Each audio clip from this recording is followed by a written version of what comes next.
भाई जब हमारे भोजपुरी में लोगों को बेसब्री से इंतजार रहता है कि हमारे पावर स्टार पवन सिंह का गाना कब आएगा। नहीं, इंतजार खेसारी यादव का भी रहता है, लेकिन वो समय से पहले ही गाना लाकर रख देते हैं। इसलिए लोगों को वो उम्मीद खत्म हो जाती है कि खेसारी यादव किस तरह का गाना लाने वाले हैं। लेकिन पावर स्टार पवन सिंह सोए रहते हैं और वो जब सावन चढ़ने वाला होता है उसे एक दिन पहले लेकर आते हैं। ये 2 साल से हो रही, नहीं तो पहले तो सावन बीतने पर ही लाते थे।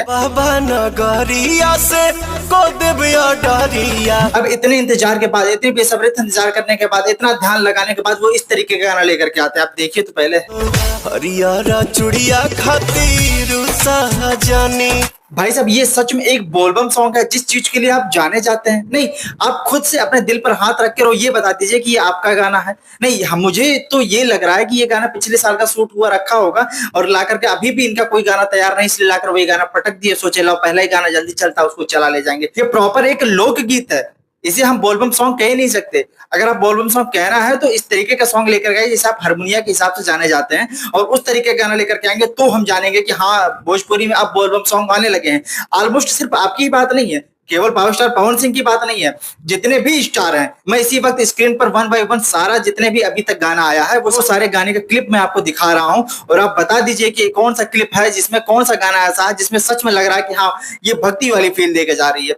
कोई अपने मेहरी को मना रहा है, कोई कुछ और मंगवा रहा है, कोई कुछ और मंगवा रहा है। मतलब भोले बाबा के पास जाने के लिए जो श्रद्धा है, उनको ऊपर जल चढ़ाने की जो श्रद्धा है, उनकी पूजा करने की जो श्रद्धा है, उनका ध्यान करने का जो श्रद्धा है, या फिर भोले बाबा की इमोशनली भोले बाबा से अटैचमेंट लेकर के कोई चीज ऐसा गाना क्रिएट हुआ ही नहीं है जिसे हम बोलबम सॉन्ग बोल सकते हैं। कोई ना कोई इसी तरीके गाना लेकर के आते हैं कि तुम्हारे लिए हम ये वाला चीज ले आएंगे, तुम्हारे लिए ये चीज आएंगे। मतलब प्रॉपर जब आपको वही गाना गाना है, लोकगीत ही गाना है, उसमें बोलबम बोलबम बोल करके उस गाने को भक्ति का क्रेडिट देना क्यों चाह रहे हैं? बेवजह उसे भक्ति वाला टैग दे रहे हैं। इस तरीके का गाना भोजपुरी में सच में बनना चाहिए क्या? हम एक ही गाना नहीं बल्कि 10-15 गाना देख चुके हैं जो अभी तक भोजपुरी में रिलीज हुआ है, और किसी भी स्टार का हो, चाहे टुनटुन यादव का हो, चाहे खेसारी यादव का हो, चाहे रितेश पांडे का हो, चाहे गुंजन सिंह का हो, चाहे पवन सिंह का हो, किसी का भी, एनीथिंग कल्लू का, चाहे जिसका गाना हो, एक दो गाना ठीक ठाक लगा, अच्छा, जो आपको मैं स्क्रीन पर दिखा दूंगा अगर अच्छा लगा हो जो चीज। लेकिन बहुत सारे मतलब 95% गाने ऐसा लग रहा है कि सब ऐसे ही गाने बना दिया है लोकगीत वाले, उसमें बोलबम लगा करके बना दिया कि हाँ बोलबम सॉन्ग आ गया। इस तरीके का गाना बिल्कुल ही स्वीकार्य नहीं है। और पावर स्टार पवन सिंह के गाने की अगर हम बात करेंगे तो उनके गाने का रिस्पांस कुछ इस तरीके का दिखाई दे रहा है। मतलब गाने का रिस्पांस तो अच्छा है, लेकिन हाँ ये गाना भी टी सीरीज से आया हो ये भी हमें नहीं बुझना चाहिए। और टी सीरीज से आए हुए, टी सीरीज हमारे भोजपुरी से जो गाना आता है उसका रिस्पांस इसी तरीके से रहता है। अब वो किसी तरीके से ऐड लगाते हैं, क्या लगाते हैं नहीं लगाते हो तो राम जाने, बट इस तरीके का रिस्पांस हर गाने पे रहता है। और मुझे नहीं लगता कोई फर्स्ट गाना इस तरीके का रहेगा उसका रिस्पांस इस तरीके का मिल जाएगा। मेरे हिसाब से अगर पावर स्टार पवन सिंह का कोई गाना आ रहा है वो भोजपुरी का स्तंभ कहे जाते हैं, और अगर उनका कोई गाना आ रहा है तो इस तरीके का एक पूरा माहौल बना के भक्तिमय कर दे पूरा भोजपुरी को, इस तरीके का कोई गाना क्रिएट करके, मतलब ऐसा कोई लप्पू जंगी वाली चीज, मतलब जो पिछली बची हुई है उसी को लाकर रिलीज करते, और यही करना था थोड़ी देर और पहले कर दिए होते। मतलब लोगों को इतना इंतजार कराने की जरूरत ही क्या है?